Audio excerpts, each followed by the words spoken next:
Pilipinas, narito na ang maiinit na balita sa Rated J Headliner News sa oras na ito, hatid sa atin ng grandioso travel and tours. Magnitude 5.1 na lindol, yumanig sa Luzon. Isang lindol na may lakas ng magnitude 5.1 ang tumama sa bahagi ng Occidental Mindoro. Naramdaman din sa Metro Manila at Calabarzon dakong alas 12:17 ng tanghal ngayong Martes, ika-27 ng Mayo, taong 2025. Ayon sa PHIVOLCS, may lalim na 10 kilometro at tectonic ang origin ng lindol. Wala pang naiulat na malubhang pinsala, ngunit ilang natanggapan sa Quezon City at Makati City ang nagsagawa ng emergency evacuation sa kanilang mga empleyado. Patuloy na minomonitor ang mga aftershocks ng nasabing lindol. Paggalaw ng presyo ng langis sa gasolina tumaas, diesel at kerosene bumaba. Epektibo ngayong araw, nagtaas ng 80 sentimo kada litro ng presyo ng gasolina, samantalang bumaba naman ng 50 sentimo kada litro ng diesel at 30 sentimo sa kerosene. Ito ay bunsod ng paggalaw ng presyo sa pandaigdigang merkado ng langis. Pinapayuhan ang mga motorista na magpakarga na bago pa muling magkaroon ng inaasahang price hikes sa susunod na linggo. Captain Suresh Banga itinalagang bagong presidente ng AirAsia Philippines. Formal nang itinalaga si Captain Suresh Banga bilang bagong Pangulo at General Manager ng AirAsia Philippines. Isa siyang veteranong piloto na may higit 20 taong karanasan sa aviation industry. Sa kanyang pamumuno, inaasahang magpapatuloy ang expansion ng nasabing airline, kabilang ang pagdagdag ng domestic at international flights at pagbibigay ng mga epesyenteng serbisyo sa mga pasahero.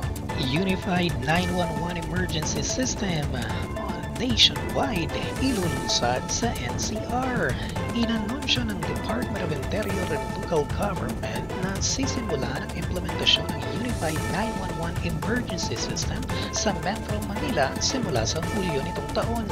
Layunin ng sistema na pag-isahin ang lahat ng emergency response units tulad ng pulisya, bumbero at ambulansya sa iisang hotline. Sinimulan na ang pagsasanay sa mga responders at pag-install ng mga call center facilities sa bansa. Marcos nanawagan ng proteksyon sa Gaza at climate support. Sa isang pahayag mula sa Malacanang, nanawagan si Pangulong Marcos Jr. sa mga kasangkot sa kaluluhan sa Gaza na igalang ang karapatang pantao ng mga sibilyan. Bukod dito, nanawagan din siya sa mga maunlad na bansa na tuparin aniya ang kanilang pangakong pondohan ang Loss and Damage Fund na tutulong sa mga bansang labis na apektado ng climate change tulad ng Pilipinas. Pinakabagong Pulse Asia Survey results, trust ratings ni Pangulong Bongbong Marcos Jr. tumaas, Sara Duterte bumaba. Sa Pulse Asia Survey nitong Mayo, tumaas ng 3 puntos ang trust rating ni Pangulong Ferdinand Marcos Jr. habang bumaba naman ng 7 puntos ang kay VP Sara Duterte. Ikinakabit ng ilang analyst ang pagbaba sa mga isyong kinakalat ng OVP, kabilang na ang paggamit umano ng confidential funds na hindi may paliwanag ng tanggapan ng pangalawang Pangulo. Si Marcos ay nakakuha ng 82% trust rating habang si Duterte ay nasa 68%.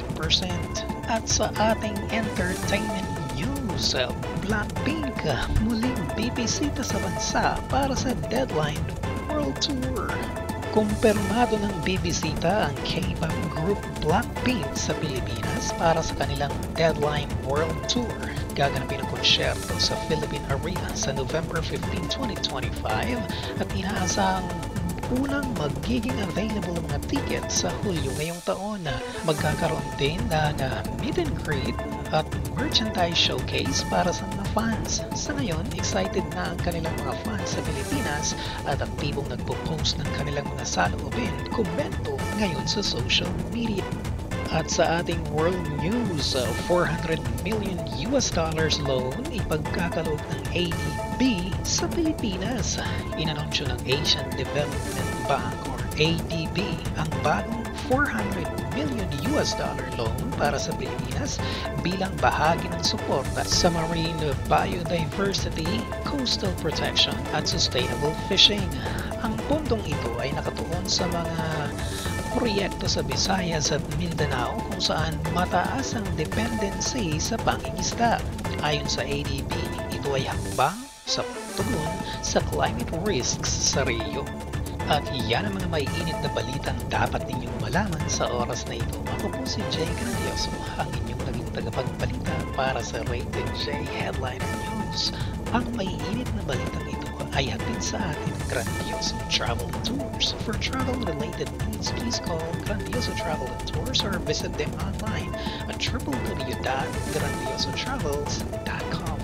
Huwag kalimutang mag-like, share, and subscribe para sa mas marami pang balita dapat ninyong